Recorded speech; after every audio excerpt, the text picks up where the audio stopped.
So today we will start a new topic projectile motion. ठीक है, तो ये होता क्या है प्रोजेक्टाइल मोशन। ठीक है, तो ये 2 डायमेंशनल मोशन का एक एग्जांपल है। इसमें क्या है कि अर्थ की सरफेस से के किसी पॉइंट से हम एक प्रोजेक्टाइल एक ऑब्जेक्ट को थ्रो करते हैं और यू स्पीड से थ्रो कर रहे हैं। इनिशियल स्पीड उसको कितनी दी है यू, और हॉरिजॉन्टल के साथ वो कितना एंगल है थीटा। ठीक है, और ये आगे मूव करेगा, ये तो ये कुछ ऐसे मूव करेगा।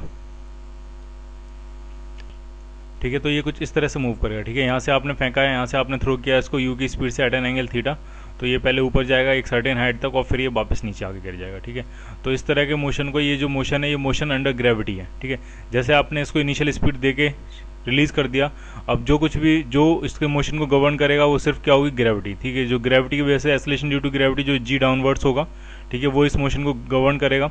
तो पहले ये सर्टेन हाइट तक ऊपर जाएगा और फिर ये नीचे गिर जाएगा आके। ठीक है, तो इस तरह का जो मोशन होता है इसको हम प्रोजेक्टाइल मोशन कहते हैं। क्या क्या चीज़ें इसमें फाइंड करेंगे, तो एक तो हम ये फाइंड करेंगे इसमें इसकी मैक्सिमम हाइट कितनी होगी।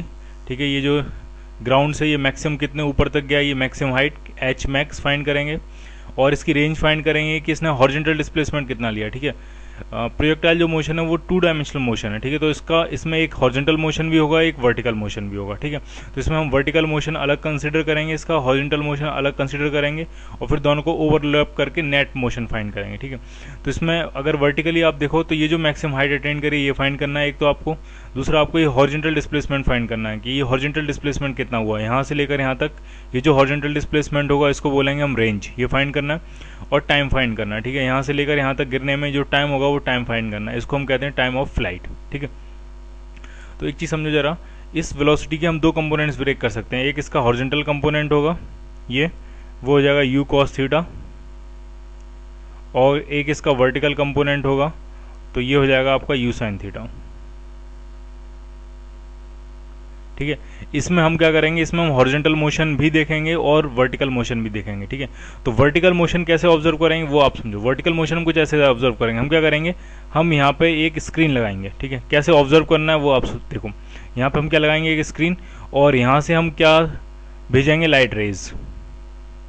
ढंग से समझते जाना आपको, यहाँ से हम क्या भेजेंगे, लाइट रेज। ठीक है, तो देखते जाओ आप इसमें होगा क्या, जब ये पार्टिकल यहाँ होगा इसकी शेडो भी यहीं होगी। ठीक है, जब ये पार्टिकल यहाँ पहुँचेगा तो इसकी शेडो यहाँ आएगी, जब ये पार्टिकल यहाँ पहुँचेगा तो इसकी शेडो यहाँ आएगी, जब ये पार्टिकल मैक्सिमम हाइट पे होगा तो इसकी जो शेडो होगी वो भी क्या होगी, अपनी मैक्सिमम हाइट पे होगी। ठीक है, उसके बाद जब ये पार्टिकल जैसे नीचे उतरना शुरू करेगा इसकी शेडो भी कहाँ मूव करना शुरू कर देगी, नीचे की तरफ। ठीक है, ये पार्टिकल नीचे और नीचे आता जाएगा और इसकी शेडो भी नीचे मूव करती जाएगी। ठीक है, तो अगर आपको इस प्रोजेक्टाइल मोशन का वर्टिकल मोशन सिर्फ वर्टिकल पार्ट देखना है तो क्या करो, यहाँ पे लगाओ एक स्क्रीन और इधर से भेजो आप लाइट रेज। ठीक है, तो जैसे ये लाइट रेज आएंगी तो इस जो पार्टिकल प्रोजेक्टाइल मोशन कर रहा है इसकी जो शेडो होगी इस स्क्रीन पे, ठीक है, उसका जो मोशन होगा उसी को हम बोलेंगे वर्टिकल मोशन ऑफ प्रोजेक्टाइल। ठीक है, जैसे जैसे पार्टिकल ऊपर जा रहा होगा शेडो भी ऊपर जा रही होगी, जब पार्टिकल मैक्सिमम हाइट पे होगा शेडो भी अपनी मैक्सिमम हाइट पे होगी, फिर पार्टिकल नीचे गिरेगा तो शेडो भी नीचे गिरना शुरू कर देगी। ठीक है, और जब पार्टिकल बिल्कुल अपने आखिरी पॉइंट पे जब पहुंचेगा तो शेडो भी अपने इनिशियल पॉइंट पे वापस आ जाएगी। ठीक है, तो ये जो मोशन हुआ इसको हम बोलेंगे वर्टिकल मोशन ऑफ प्रोजेक्टाइल।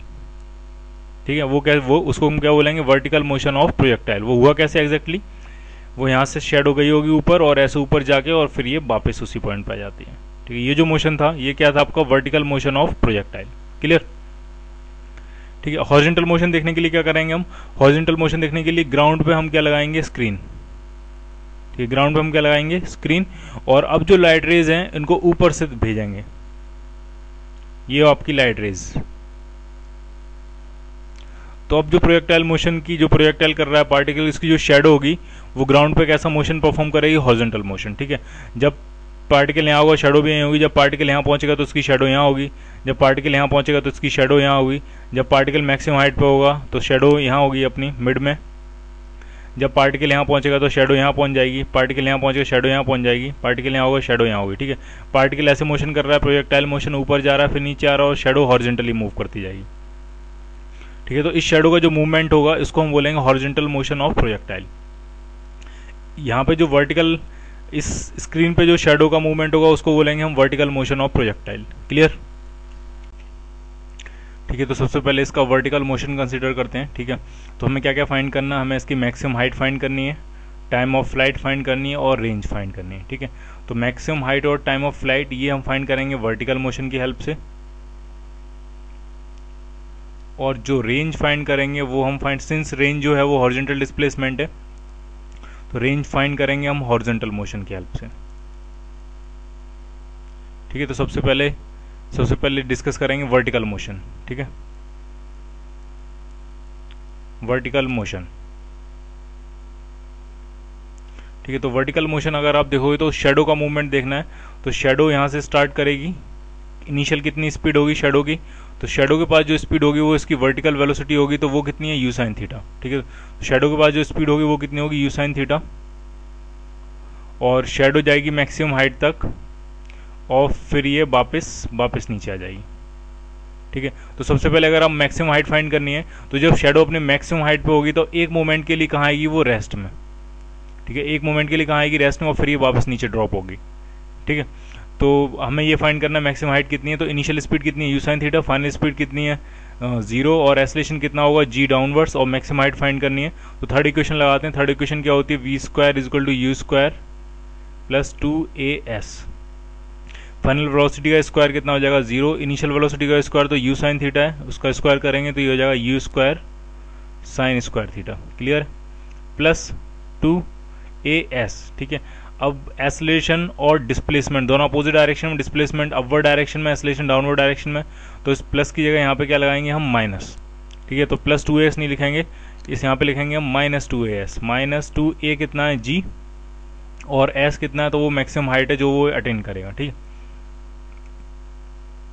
यहाँ से अगर आप h की वैल्यू निकालोगे तो h आ जाएगा आपके पास u square sine square theta upon 2g।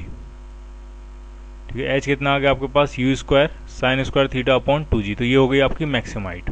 ठीक है, अगर टाइम निकालना तो हम क्या करेंगे, यहाँ से लेकर अगर इस पॉइंट को बोलते हैं a से लेकर b तक गया पार्टिकल, और b से फिर कहाँ आया c तक। शेडो जो है वो a से मोशन स्टार्ट किया, b तक गई है शेडो, एक मोमेंट के लिए रेस्ट में आई और फिर वापस नीचे आ गई। ठीक है, तो हम क्या करते हैं a से लेकर c तक का डायरेक्ट पूरा मोशन लगाते हैं। ठीक है, टाइम निकालना है ना, पूरे मोशन का टाइम निकालना है, तो एक तरीका तो ऐसा कर सकते हैं हम a से लेकर b तक का टाइम निकालना है उसको डबल कर दें, या फिर हम सीधे a से लेकर सीधे c तक जो मोशन है वो लगाते हैं। ठीक है, तो a to c डायरेक्ट लगाते हैं और टाइम निकालने की कोशिश करेंगे। ठीक है, तो इक्वेशन लगाते हैं s is equal to u t plus half a t square, u t plus half a t square.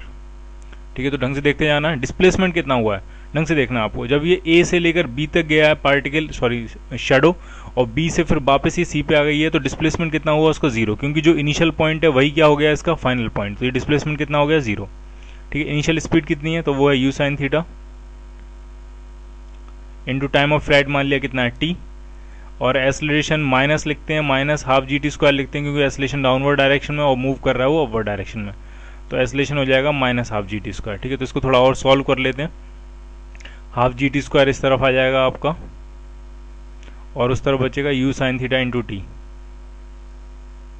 एक टी से एक टी कैंसिल कर लेते हैं, तो ये जो टी आ गया वो आ गया आपके पास 2u sine theta by G, 2u sine theta by G. ठीक है, तो टाइम ऑफ फ्लाइट क्या हो जाएगी 2u sine theta by G. ठीक है, टाइम ऑफ फ्लाइट आप हॉरिजॉन्टल मोशन से भी फाइंड कर सकते हो और वर्टिकल से भी। ठीक है, क्योंकि टाइम जो लगेगा वो दोनों में सेम ही होगा। ठीक है, तो टाइम ऑफ फ्लाइट हमने वर्टिकल मोशन से फाइंड किया, तो वो हो गया 2u साइन थीटा बाई जी, और मैक्सिमम हाइट कितनी आई है you square sine square theta by 2g। ठीक है, अब हमें फाइंड करनी है रेंज। ठीक है, ये जो रेंज है यहाँ से लेकर यहाँ तक हॉरिजॉन्टल जो डिस्प्लेसमेंट लिया है उसने, इसको हम कहते हैं रेंज। ठीक है, तो अब हॉरिजॉन्टल मोशन देखेंगे रेंज के लिए। हॉरिजॉन्टल मोशन, तो हॉरिजॉन्टल मोशन में एक चीज आपको ध्यान रखनी है कि जो ग्रेविटी का फोर्स है वो वर्टिकली डाउनवर्ड होता है, तो एसलेशन सिर्फ वर्टिकल डायरेक्शन में होता है। हॉरिजॉन्टल डायरेक्शन में जो एसलेशन होता है वो 0, हॉरिजॉन्टल डायरेक्शन में कोई एसलेशन नहीं है। ठीक है, एकदम ध्यान रखना है। जो फोर्स ऑफ ग्रेविटी लग रहा है, एक चीज आप न्यूटन सेकंड लॉ समझो। न्यूटन सेकंड लॉ क्या होता है, force is equal to mass into acceleration, यानी जिस डायरेक्शन में फोर्स होगा उसी डायरेक्शन में क्या होगा एसलेशन। ठीक है, तो डाउनवर्ड डायरेक्शन में फोर्स लगता है, ग्रेविटी का फोर्स mg, इसकी वजह से g जो एसलेशन आता है वो डाउनवर्ड डायरेक्शन में आता है। हॉरिजॉन्टल डायरेक्शन में कोई फोर्स नहीं है, तो हॉरिजॉन्टल डायरेक्शन में एसलेशन कितना हो जाएगा 0। ठीक है, एयर रेजिस्टेंस वगैरह वो हम कंसीडर नहीं कर रहे हैं, तो आपको ध्यान रखना है हॉरिजॉन्टल डायरेक्शन का जो एसलेशन होता है वो कितना होता है 0। एसलेशन 0 है तो वेलोसिटी क्या रहेगी, हॉरिजॉन्टल डायरेक्शन की जो वेलोसिटी रहेगी वो हमेशा क्या रहेगी कांस्टेंट। एसलेशन अगर 0 तो वेलोसिटी क्या रहेगी कांस्टेंट। ठीक है, तो जरा देखो वेलोसिटी होती कितनी है हॉरिजॉन्टल डायरेक्शन में, तो हॉरिजॉन्टल डायरेक्शन जो वेलोसिटी होती है वो होती है u cos थीटा। ठीक है। और एक्सेलरेशन जीरो हॉरिजॉन्टल डायरेक्शन में, इसका मतलब हॉरिजॉन्टल मोशन में हमेशा वेलोसिटी कितनी रहेगी, u cos थीटा। यानी आप पार्टिकल को कभी भी देखो, इस मोमेंट पे देखो तो एक इसका वर्टिकल कंपोनेंट होगा, एक हॉरिजॉन्टल कंपोनेंट होगा। हॉरिजॉन्टल कंपोनेंट की वैल्यू हमेशा कितनी रहेगी, u cos थीटा। जब पार्टिकल अपने हाईएस्ट पॉइंट पे होता है तो उसकी वर्टिकल वेलोसिटी कितनी हो जाती है, जीरो, लेकिन हॉरिजॉन्टल वेलोसिटी स्टिल बनी रहती है और वो वही सेम वैल्यू रहेगी, u cos थीटा।